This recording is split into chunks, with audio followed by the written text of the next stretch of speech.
The Ministry and Department of Education continued its public consultative process with members of the Virgin Gorda community, where Education Minister Honorable Myron Walwyn outlined the various steps being pursued as part of an education sector strategy to achieve a higher quality of education for Virgin Islands students.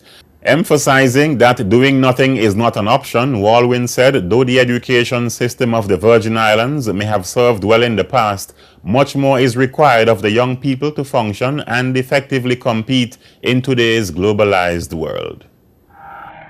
We're now living in a different time, a new world, if you will, and much more is required of the young people coming into this world. So we must now challenge ourselves to commit to a new education quality improvement strategy to ensure the very opportunities that we coveted as Virgin Islanders 20 and 30 years ago can be presented to the young people that one day will lead these islands.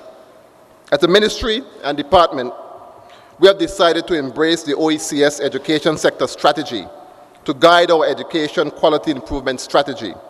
This vision is that every learner succeeds, that all citizens at every stage of their learning journey, from early years to adulthood, are able to reach their full potential and be successful in life, at work, and in the society. Walwyn also outlined the basis for implementing a K-12 grade system across all schools in the territory. With the combination of these changes, we expect our graduates to possess characteristics beyond certification.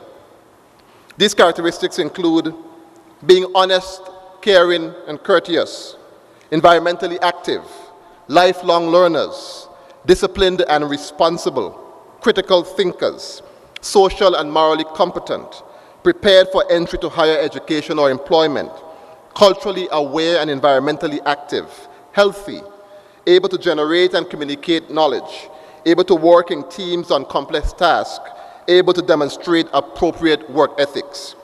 Over the past 2 years, these are some of the components of the improvement strategy that we've been working on. We have decided to fully implement the much encouraged K-12 grade system across all our schools. This has been talked about for many years within the OECS, and it also directly flows with the current British and US model, which no longer uses classes or forms, but rather grades to identify the educational stages.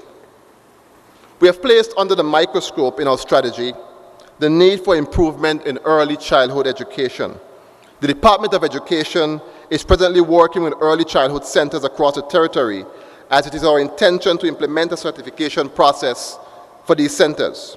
We want to ensure that each child in the Virgin Islands has the opportunity to build their education on a solid foundation. It is during the formative years in which a child is in early childhood centers that their minds must be conditioned to embrace a life of learning. We want each child, regardless of the socioeconomic status of their parents, to have an equal opportunity when they mature to kindergarten and elementary school stage.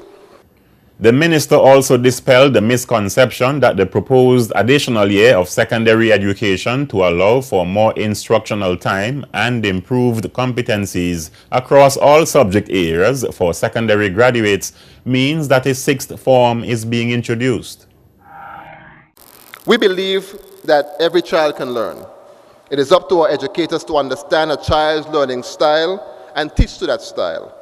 Gone are the days when we dictate who are bright children and who are not. Our education system will strive to give each child the opportunity to learn and strive to be the best of their God-given abilities.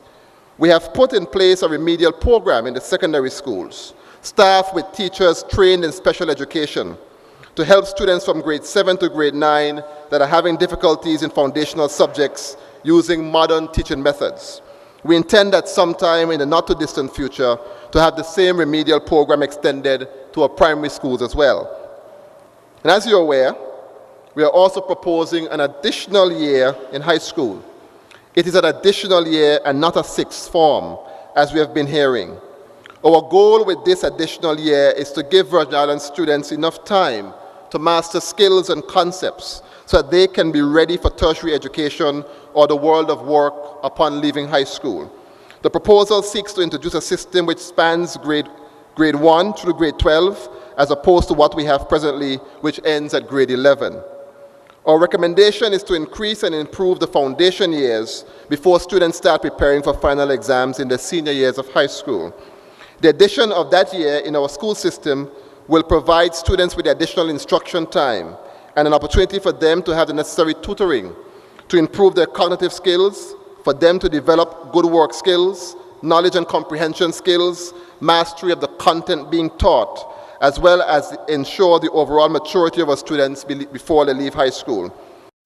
The Education Minister says government is also actively pursuing a licensing regime for teachers to provide standards which teachers must conform to if they intend to make teaching a career. He also disclosed that officials from Hertfordshire County are currently in the territory to conduct induction training for new teachers. That training began on Thursday, February 27. Meanwhile, parents have a significant role to play in improving their children's performance in academic and technical vocation studies. This salient point was among the reviews shared by two prominent officials in the Virgin Gorda community, where Education Minister Honorable Myron Walwyn and his team from that department, along with Principal of HLSCC Dr. Carl Dawson, validated the call for an additional year of secondary education as part of the national education reform process. First of all, I applaud the ministry. I do think in many ways there is a great level of improvement needed. Tonight we're talking about improving the system, which I think is a part of it. However, I also think a huge part of this is improving the people that are involved in the system. Yes. We need to talk about, yes, teachers, educators, principals, all forms of that. We need to talk about our parents as well as our students, because we need to fix the way that we are looking at education as a society. Education is not a priority in many households. And I do agree with those who are speaking tonight about early childhood. And when I'm talking about early childhood, I am not talking about primary school. I am talking about getting in there from 1 and walking, even from when they're babies. As we said, the ministry, I believe, is trying to get involved in that. But I think we need to educate our parents and get them involved as well. Because 80% of a child's brain is wired by the time they are 8. If they are not interested in education by the time they are 8, it's very hard to unwind that. Our children are being told from 1, 2, and 3 do not count. That is why we have a lot of behavioral problems in our high school, because the children are being told this and they fool around. I was in a meeting where a member of staff, I can't say the position because it would be known, 3 times in that meeting told the children from 1, 2, and 3 do not count. So when our children are being told this, how do we remedy that? And I understand what you're saying based on assessments. Things need to be different, but I know for certain that our children are capable of doing this work and excelling. It is not something that look at it. Every one of them from a 2-year-old can operate a cell phone or an iPad. They are capable, whether it's on the vocational side or on the academic side. And we need to look at it holistically, and we need to delve into what is happening in the primary as well, and not only focus on the secondary, because the foundation, something is wrong in the foundation, and a house with a bad foundation cannot stand up. Participants sharing their feedback at the Ministry of Education's recently held consultation at the Virgin Gorda Catholic Community Center.